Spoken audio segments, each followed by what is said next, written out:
지금 전 세계는 코로나19와의 대전쟁 중에 있습니다. 우리 국민도 역시 마찬가지입니다. 지금 8월 달 현재 코로나 백신 확보 분량이 850만 회분인데 지금 현재 물량 들어온 것이 850만 회분의 4.2%밖에 들어오지 않았습니다. 이 국민들이 문재인 정권 하에서 코로나와 사투를 벌일 수밖에 없는 참상이 지금 빚어지고 있습니다. 이런 엄청난 국민적 대재앙 속에서 지금 집권 여당이 하고 있는 일이라고 하는 것이 국민 고통을 완화시키는 작업들이 아니라 언론중재법을 통해서 자신들의 가짜 뉴스 생산에 대한 비판을 막겠다는 것입니다. 그런데 목적은 언론중재법을 통해서 가짜 뉴스 생산자들에 대한 비판을 막겠다는 것이 이 법의 본질인데, 가짜 뉴스의 피해자를 구제할 목적으로 이 법을 지금 통과시키겠다, 이런 변명을 늘어놓고 있습니다.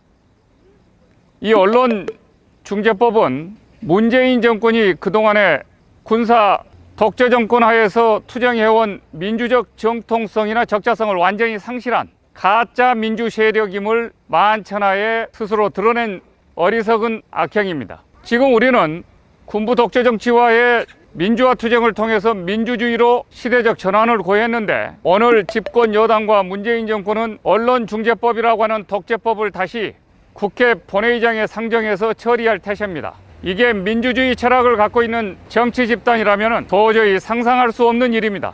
그들은 과거에 민주주의 철학을 추구한 것이 아니라 권력 수단의 한 일환으로서 민주주의를 외쳤던 것뿐이라고 하는 것이 사실 드러났습니다.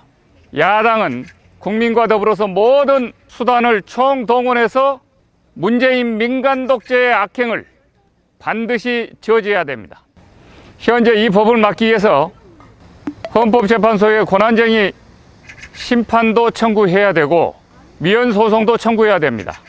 외신 기자들은 언론의 자유를 위축시킬 수 있는 심각한 폐해다, 이런 우려를 던져주고 있습니다. 과거 한때 독일 나치 정권이 자신들의 악행에 대해서 사회적 언론의 비판을 막기 위해서 선전선동가인 괴벨스를 동원해서 표현의 자유를 막은 적이 있습니다. 이번에 집권 여당 문재인 정권 하에서 진행되고 있는 언론중재법은 자신들에 대한 비판을 막기 위해서 대한민국 국민들이 피눈물로 쌓아올린 민주주의를 폭행하고 죽이는 분노의 대상입니다. 오늘 이후 민주주의는 민주당과 문재인 정권을 민간 독재로 부를 것이고 역사는 그렇게 쓸 것입니다. 오늘 대한민국 민주주의의 적은 문재인과 집권 여당입니다.